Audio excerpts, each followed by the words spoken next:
Esto es DW Noticias desde Berlín. En Guatemala, la disputa por los resultados de las elecciones presidenciales del 25 de junio lleva a un enfrentamiento entre poderes y a la suspensión parcial de la campaña electoral. Los intentos del Poder Judicial por suspender uno de los partidos políticos que llegaron a la segunda vuelta son objeto de críticas internacionales y comienzan a generar movilizaciones sociales. Estos son nuestros titulares. La Corte de Constitucionalidad de Guatemala dejó sin efecto la suspensión del partido político Movimiento Semilla, desafiando las órdenes de la Fiscalía que rechazaba también el Tribunal Supremo Electoral. La candidata Sandra Torres, del rival partido UNE, anunció una pausa en sus actividades de campaña en solidaridad con sus adversarios. Además, el fin de una disputa centenaria. La Corte Internacional de Justicia emite un fallo que prohíbe a Nicaragua ampliar su zona marítima en el Caribe, invadiendo territorio de varias islas propiedad de Colombia. Y el presidente de Estados Unidos, Joe Biden, visita Finlandia y se reúne con líderes de los países nórdicos. Biden elogió a la OTAN y celebró el ingreso de Finlandia a la alianza durante un encuentro en Helsinki. Veremos qué definirá las relaciones en momentos de alta tensión geopolítica.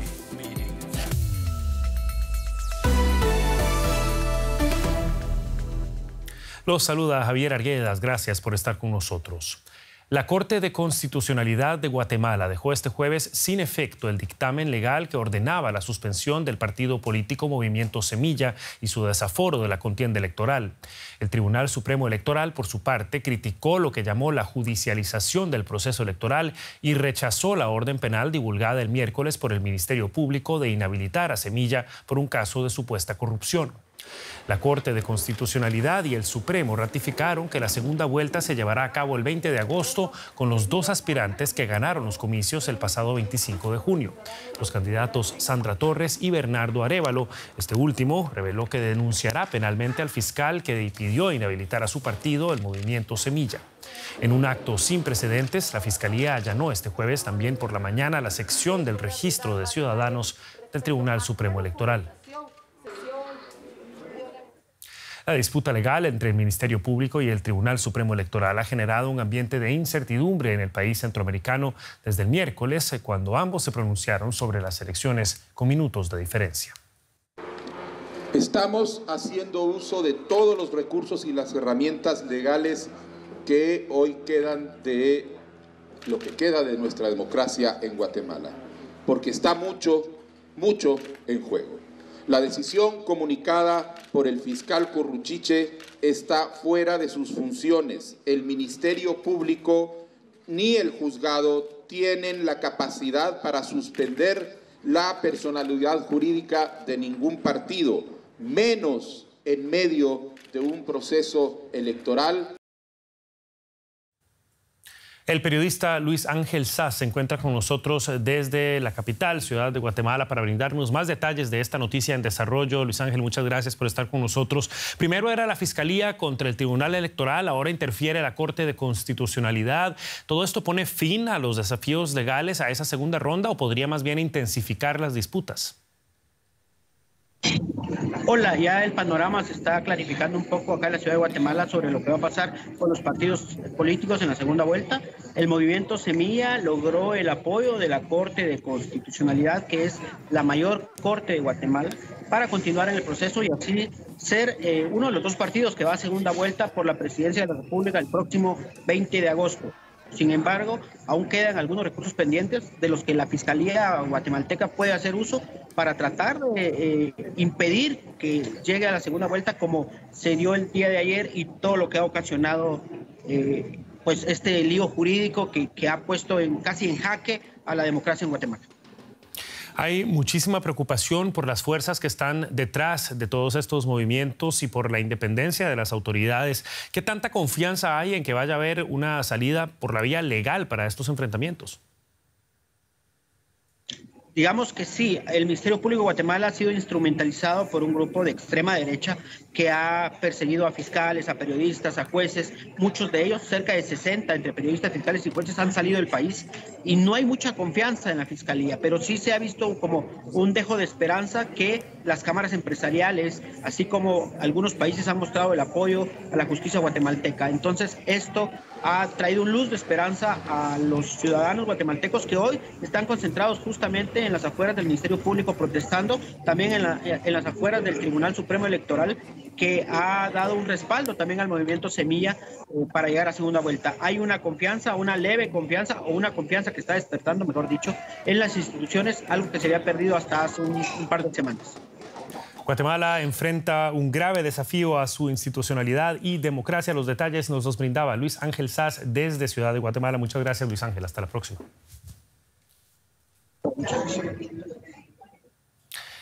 Y hablando de disputas, la Corte Internacional de Justicia rechazó las pretensiones de Nicaragua contra Colombia sobre una disputa territorial. Los jueces de la máxima corte de la ONU con sede en La Haya votaron con 13 votos contra 4 en contra de los argumentos de Managua para ampliar su plataforma continental en el Caribe, una zona rica en recursos de pesca y petróleo.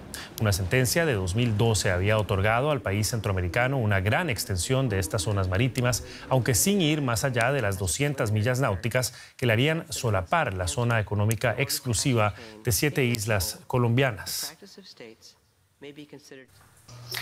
Y para hablar sobre este tema tenemos con nosotros a esta hora al expresidente colombiano Ernesto Samper. Señor expresidente, muchísimas gracias por tomarse el tiempo para atendernos en este día histórico para Colombia. Usted felicita al gobierno de Gustavo Petro por el fallo de La Haya, pero en una entrevista con DW en abril de 2022 usted nos decía que el camino correcto, en su opinión, en este conflicto era negociar un nuevo tratado de límites con Nicaragua, algo que no hemos visto hasta ahora. ¿Le parece entonces que ha habido un manejo correcto en este conflicto? Quizás habría que decir que con el fallo de la Corte el día de hoy se cerró una vía judicial que no hemos debido recorrer lamentablemente en los últimos 20 años de enfrentamiento judicial con Nicaragua. Ahora lo que se abre es una vía diplomática o una vía política, porque el litigio existe y todavía hay temas por definir muy importantes con Nicaragua. Por supuesto que ya se eliminó el tema de la plataforma sumergida, que fue la decisión que se tomó en el día de hoy, la pretensión de Nicaragua sobre esa plataforma, pero quedan 3 puntos muy importantes por definir. El primero, la protección de la población raizal que vive en el área que está discutida. Se trata de unos 6 millones de personas que viven de ese mar territorio, que derivan su sustento y hay que garantizarles su derecho de vida. Segundo, la protección del ecosistema coralino que está en el área. Estamos hablando de alrededor de unos 300.000 kilómetros cuadrados que involucran a 6 países, principalmente a Nicaragua y Colombia. Hay que hacer una propuesta para mantener ese sistema. Y tercero, pues están los límites, porque la Corte en el año 2012 cambió los límites marítimos que existían entre Colombia y Nicaragua, y lo que la Corte Constitucional de Colombia ha propuesto es que en Nicaragua, los gobiernos de Nicaragua y de Colombia se sienten para acordar un nuevo mapa de límites y que lo tramiten a través de sus congresos. Esa es la etapa que se abre ahora para acabar de terminar el litigio y los factores que están pendientes entre los dos países. Usted mismo lo dice, hay muchos asuntos todavía pendientes que van a tener que negociarse de una forma u otra. En la misma entrevista que mencionaba yo con DW, usted criticaba la retórica desafiante del entonces presidente Iván Duque y nos decía, cito, el asunto no es de discursos de retórica nacionalista, ni mucho menos de salir a matonear con la Armada colombiana a los barcos nicaragüenses. Ayer el actual presidente Petro decía que podemos llegar hasta San Andrés, cito, en vuelos militares, nuestra capacidad naval es lo suficiente para controlar el mar que estuvo bajo nuestro cuidado y que disminuyeron en una de estas decisiones. ¿Qué opina usted de la retórica que estamos viendo y hacia dónde ve entonces las relaciones entre Colombia y Nicaragua? Yo creo que esa retórica tiene que terminar y es peligrosa, porque o es una retórica, digamos, absolutamente inútil, que es hacer desafíos verbales y hacer con provocaciones a Nicaragua, o es una retórica pragmática de que ahora vamos a defender con nuestras naves militares lo que ya la Corte decidió que no era de Colombia.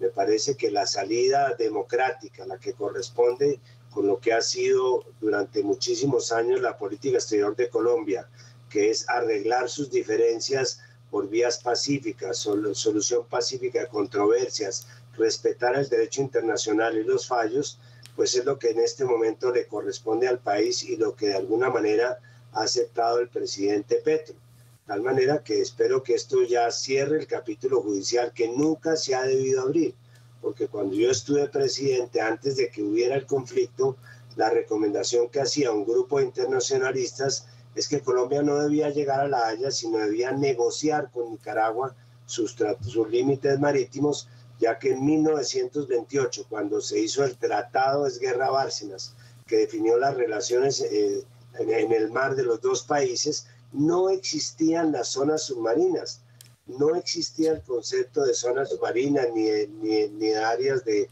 económica exclusiva, de tal manera que lo que hemos debido hacer era modernizar o actualizar el Tratado del 28, poniéndonos de acuerdo en qué parte de qué era de cada quien. Eran las apreciaciones del expresidente colombiano Ernesto Samper. Señor expresidente, muchas gracias por su tiempo. Hasta una próxima ocasión. Con mucho gusto. Hasta luego. Estados Unidos prohibió la entrada al país del expresidente de Panamá, Juan Carlos Varela, y a su familia. Según las autoridades norteamericanas, Varela está implicado en corrupción significativa. En un comunicado, el secretario de Estado, Antony Blinken, señaló que la decisión reafirma el compromiso de Estados Unidos de combatir la corrupción endémica en Panamá. Varela, presidente entre 2014 y 2019, está acusado por la justicia panameña de lavado de activos en el caso Odebrecht, siendo ya presidente, algo que rechaza el exmandatario. Se encuentra en libertad a la espera del juicio. El presidente de Estados Unidos, Joe Biden, finalizó su gira por Europa, que incluyó la participación en la cumbre de la OTAN en Lituania y diálogos con los países nórdicos en Finlandia. El encuentro regional, que también incluyó a Suecia, Dinamarca, Islandia y Noruega, abordó retos como la seguridad regional y el cambio climático. Cálida bienvenida del nuevo integrante de la OTAN. En Helsinki, Joe Biden se reúne con los mandatarios nórdicos. Finlandia puso fin en abril a décadas de neutralidad. Ha comenzado una nueva era en la política de seguridad de Finlandia. Será algo que hará historia. Las Fuerzas Armadas de los países nórdicos ya colaboran estrechamente con el ejército estadounidense. Hace unas semanas se llevaron a cabo maniobras conjuntas en el norte de Finlandia. La frontera de Finlandia con Rusia se extiende a lo largo de 1.300 kilómetros, más del doble de la longitud de la frontera oriental de la OTAN.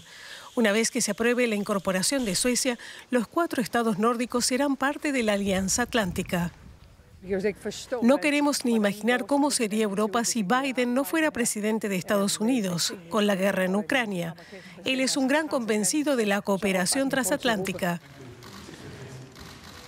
La cuestión militar fue el eje de la reunión con Biden, pero también se habló de cambio climático. Es la única amenaza existencial que enfrenta la humanidad y no tenemos mucho tiempo, pero si continuamos trabajando juntos lo lograremos. Biden da una clara señal de que Estados Unidos tendrá la mirada puesta a ambos lados del Atlántico. Nuestra corresponsal en Washington, Carolina Chimoy, ha estado dando seguimiento a las declaraciones y a la participación de Joe Biden en esta gira por Europa. ¿Qué tal, Carolina? Un gusto saludarte. Bueno, ¿qué podemos destacar de la participación de Biden en este encuentro?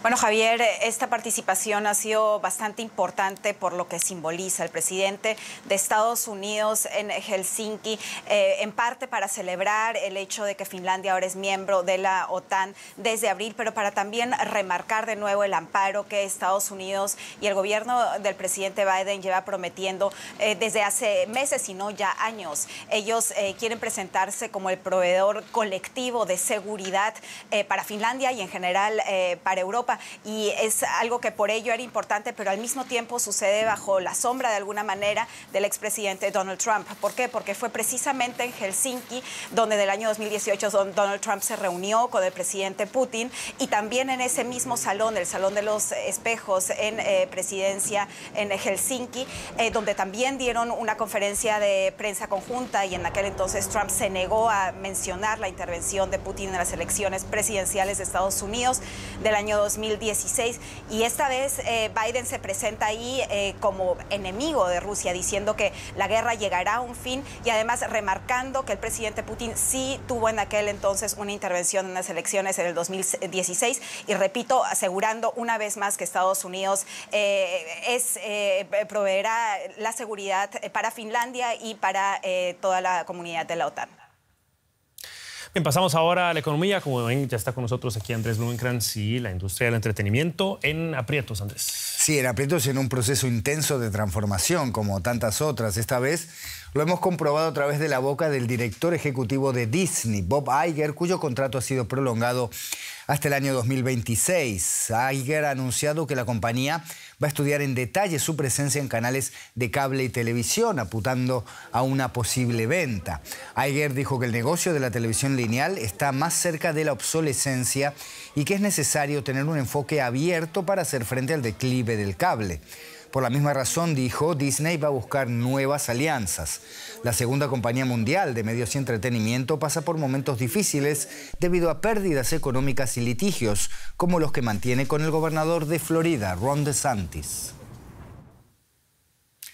Y según Bob Iger, la televisión lineal es a los nuevos servicios de streaming lo que el papel de prensa era para la prensa digital. Y para esto vamos a hablar con Argemino Barro, que nos escucha en Nueva York.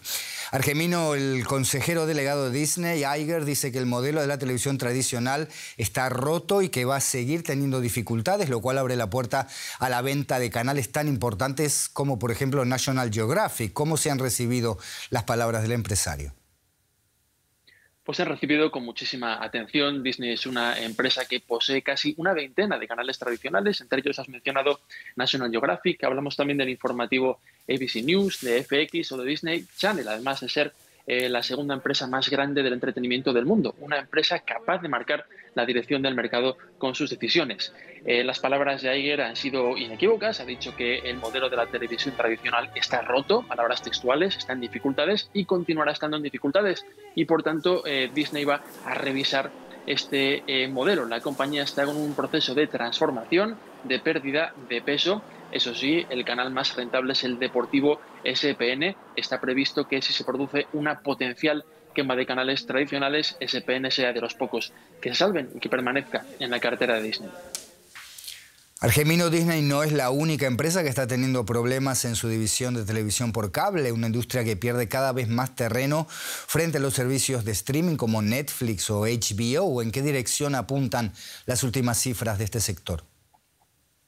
Es una dirección poco prometedora. Según datos recientes de la agencia Lyman Research Group, el año pasado los principales canales de televisión por cable en Estados Unidos perdieron 5,8 millones de suscriptores. El año anterior, en 2021, 4,7 millones de suscriptores. Las audiencias, especialmente las generaciones más jóvenes, ya no sienten ese vínculo casi personal con canales más tradicionales, canales concretos, y prefieren zambullirse en las parrillas infinitas de los servicios en streaming como HBO, Netflix, Amazon, Hulu y otros competidores. Si miramos a las cuentas en particular de cada una de las empresas, vemos un paisaje elocuente. En Disney, los ingresos relacionados con los canales tradicionales bajaron el año pasado un 5%. Por contra, los ingresos del streaming subieron un 13%. Comcast, un paisaje parecido. En resumen, las palabras de Iger parecen describir la realidad de un cambio sistémico en el sector de la televisión. Argemino Barro en Nueva York, gracias por estas informaciones. Hasta cualquier momento. A vosotros, un abrazo. Y hay noticias aquí en Alemania que nos cuenta Javier Arguedas. Efectivamente, Andrés, un documento que se esperaba con ansias. El gobierno de Alemania, como muchas otras potencias, está en una encrucijada. La intención de llevar buenas relaciones con China mientras se cuidan los intereses de las empresas y se reducen los riesgos que conllevan los vínculos comerciales con el gigante asiático. La coalición que gobierna en Alemania tuvo que negociar arduamente, pero hoy se dio a conocer el documento de 61 páginas que define la estrategia para China. En ella no se vislumbra un cambio drástico. Alemania seguirá buscando la cooperación, pero sí se nota un mayor distanciamiento del régimen comunista chino en lo que se ha descrito como malabarismo entre intereses económicos y principios políticos. La nueva estrategia del gobierno alemán hacia China se ha hecho esperar. Hoy el gabinete por fin la aprobó. Sí a la cooperación, pero con menos dependencia de Pekín. Para Alemania, China sigue siendo un socio, un competidor y un rival sistémico. Y el aspecto del rival sistémico es el que en los últimos años ha pasado a un primer plano. China ha cambiado y por eso nuestra política hacia China también debe cambiar. No queremos desvincularnos de China, sino mitigar los riesgos en la medida de lo posible. Las decisiones de los últimos tiempos demuestran la dificultad para formular una estrategia. El canciller Olaf Scholz, por ejemplo, impuso la participación minoritaria de la naviera estatal china COSCO en una empresa operadora de la terminal de contenedores del puerto de Hamburgo, en contra del Ministerio de Asuntos Exteriores y del Ministerio de Economía. En otros casos, el gobierno frenó adquisiciones chinas. China hace tiempo que es el socio comercial más importante de Alemania. El año pasado el intercambio de bienes ascendió a 298.000 millones de euros, un nuevo récord. La idea es seguir cooperando, pero también ser más independientes. La ministra se remite a acuerdos con África, América Latina y el Indo-Pacífico. Un enfoque que aplauden las principales asociaciones empresariales alemanas. Pero BEAPOC también advierte. En el futuro, las empresas que asuman una gran dependencia del mercado chino también tendrán que asumir cada vez más el riesgo financiero. El canciller comentó en Twitter: seguimos cooperando con China a nivel económico y en la protección del clima. La estrategia para China da un nuevo marco a nuestras relaciones. Y siempre abordamos cuestiones sensibles como los derechos humanos, el Estado de Derecho y la competencia leal. Para el gobierno federal está claro que sin China no se puede controlar la crisis climática y crear más bienestar en el mundo. Y antes de este programa hablé con nuestra analista política Úrsula Moreno y le pregunté si la nueva estrategia llevará realmente a un cambio en las relaciones bilaterales entre China y Alemania. Probablemente no haya grandes cambios, ya lo decías tú, Javier. Pero esta estrategia desde luego viene de lejos. 83 semanas es la cifra que mencionaba la ministra de Exteriores, Annalena Baerbock. Se recogió en el pacto de coalición. Ella habría querido sacarla adelante mucho antes y que fuera más crítica, pero ya lo decías, aparte de ser el principal socio comercial, es un rival sistémico, cada vez lo es más.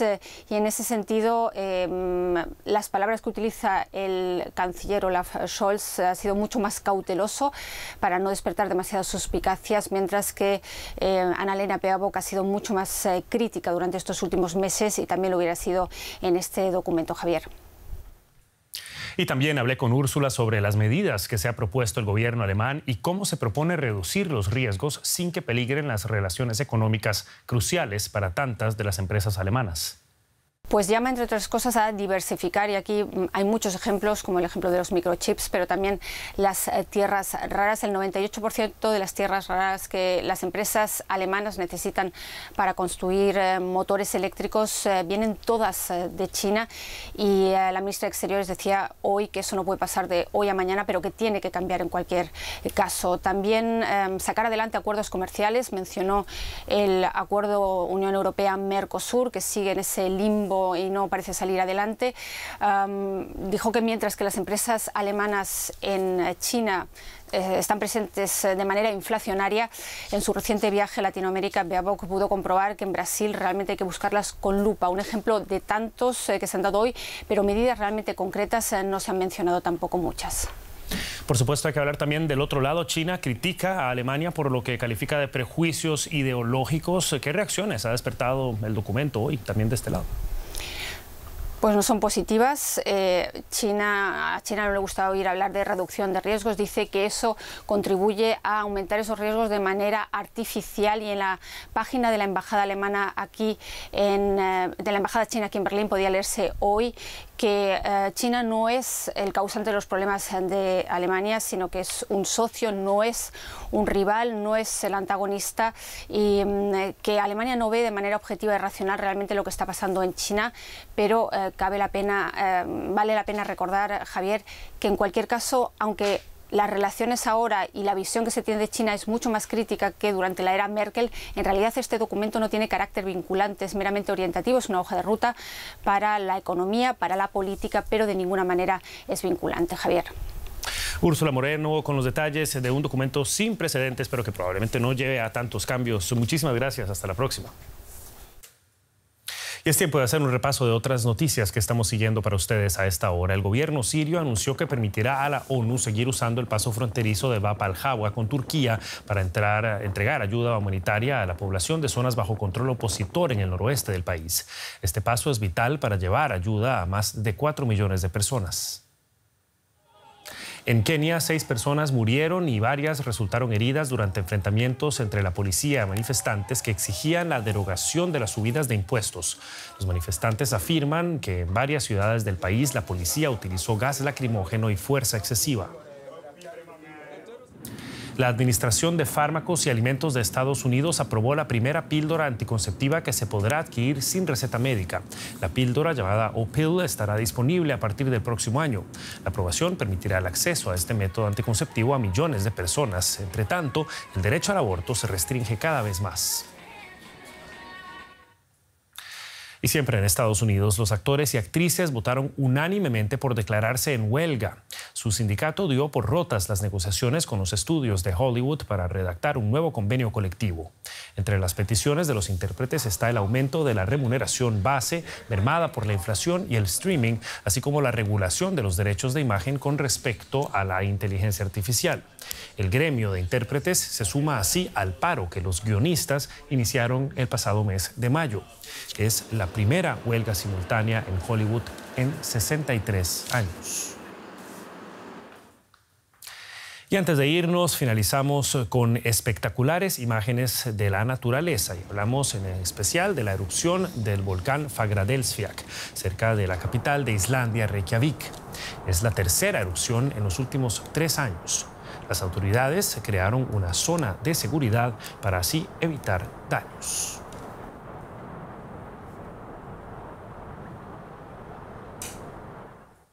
Y con esto llegamos al final de esta edición de DW Noticias. Los acompañó Javier Arguedas junto a todo el equipo de la redacción en español aquí en Berlín. Hasta una próxima ocasión. Que la pasen bien.